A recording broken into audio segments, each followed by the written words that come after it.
আসসালামু আলাইকুম everyone, welcome back to my channel Nasma kitchen. আজকে আমি আপনাদের সাথে শেয়ার করব কচুর লতি দিয়ে মোলা মাছ বা মোয়া মাছের ভাজি রেসিপি। কোনো কিছু স্কিপ না করে ফুল ভিডিওটি দেখার অনুরোধ রইল।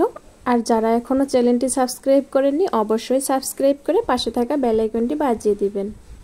প্রথমেই আমি কচুর লতিগুলোকে ছোট ছোট করে কেটে নিয়েছি, এরপর আলু কেটে নিয়েছি। আর এই যে দেখুন মোলা মাছ ভালোভাবে পরিষ্কার করে নিয়েছি।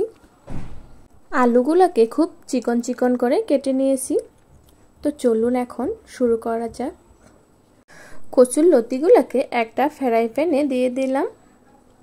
আর এই কচুর লতি আমার খুব পছন্দের, অনেক ভালো লাগে। আমি ছোটবেলা থেকেই কচুর লতি অনেক পছন্দ করি। আমার মা বলে।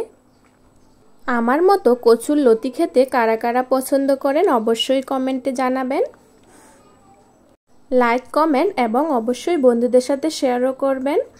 কচুর লতি আলু দেওয়ার পর দিয়ে দিলাম পেঁয়াজ কুচি, রসুন কুচি আর মরিচ। এরপর দিয়ে দিলাম ছোট মাছগুলোকে। আর এই ছোট মাছগুলো দিয়ে কচুর লতি রান্না করলে দারুণ লাগে খেতে। চিংড়ি মাছ বা ছোট মাছ দিয়ে কচুর লতি একদিন হলেও রান্না করে খেয়ে দেখবেন, অনেক মজার হয়। এরপর দিয়ে দিলাম হলুদের গুঁড়া। এরপর দিয়ে দিলাম পরিমাণ মতো লবণ। এরপর দিয়ে দিলাম জিরা গুঁড়ো আর ধনিয়ার গুঁড়ো। কুরবানি ঈদে সকাল বিকাল গরুর মাংস খেতে খেতে মুখের রুচি একবারে নষ্ট হয়ে যায়। তখন এইভাবে কচুর লতি বা যে কোনো তরকারি যাই রান্না করা হোক না কেন খেতে অনেক ভালো লাগে। তখন মনে হয় একটু আলুর ভর্তা পাইলেই মনে হয় শান্তি করে ভাত খেতে পারলাম হয়। শুধু মাছ বা মাংস দিয়েই যে পেট ভরে ভাত খাওয়া যায় এমন কোনো কথা না। আমার তো মনে হয় শাকসবজি দিয়েই পেট ভরে ভাত খাওয়া যায়, যদি ভালোভাবে সেটা রান্না করা হয়। তো সব কিছু দিয়ে মেখে নেওয়া আমার হয়ে গেছে। এরপর আমি দিয়ে দিচ্ছি পানি। পানির পরিমাণটা অল্পই দিয়ে দিলাম। এই কচুর লতি থেকেই প্রচুর পরিমাণে পানি বের হবে। এরপর ঢেকে দিয়ে দিলাম। ঢেকে দেওয়ার পর চুলা জ্বালিয়ে দিলাম। অনেক সহজ রেসিপি, অনেকেই অনেক রকমভাবেই রান্না করেন। একদিন না হয় আমার এই রেসিপিটি ফলো করে রান্না করে খেয়ে দেখতে পারেন। আশা করি সবার ভালো লাগবে। আর অবশ্যই জানাবেন আজকের আমার এই রেসিপিটি আপনাদের কাছে কেমন লাগলো। আর এখনও যারা আমার চ্যানেলটি সাবস্ক্রাইব করেননি অবশ্যই সাবস্ক্রাইব করে পাশে থাকা বেল আইকনটি বাজিয়ে দিবেন। কচুর লতির থেকে এখনও পানি বের হচ্ছে, পানিটা পুরাটাই শুকিয়ে নিতে হবে। কিছুক্ষণ পর আবার ফিরে আসলাম। আসে দেখি পানিটা এখনও ভালোভাবে শুকায়নি, আরও আছে।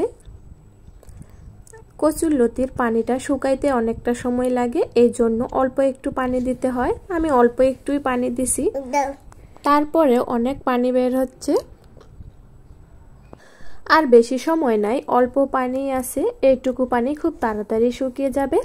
আর এখন আমি ছুন্নি দিয়ে হালকা করে একটু নাড়াচাড়া করে দিলাম। বেশি আবার নাড়াচাড়া করা যাবে না, তাহলে কিন্তু কচুর লতিগুলো ভেঙে যাবে।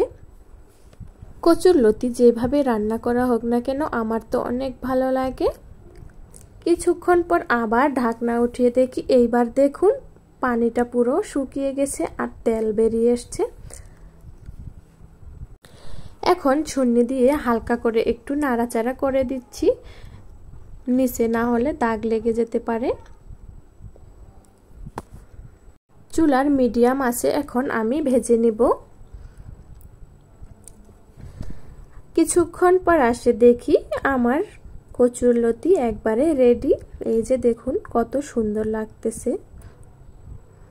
দেখতে অনেক লোভনীয় হয়েছে মাশাআল্লাহ। বন্ধুরা আপনারাও অবশ্যই একদিন এইভাবে কচুর লতি রান্না করে খেয়ে দেখবেন, আশা করি সবার ভালো লাগবে। আর যদি ভালো লাগলে অবশ্যই আসে একটা সুন্দর করে কমেন্ট করে যাবেন। তো আজকে আমি এখানেই শেষ করলাম। সবাই ভালো থাকবেন, সুস্থ থাকবেন, আর আমাদের জন্য সবাই দোয়া করবেন। আল্লাহ হাফেজ। আসসালামু আলাইকুম।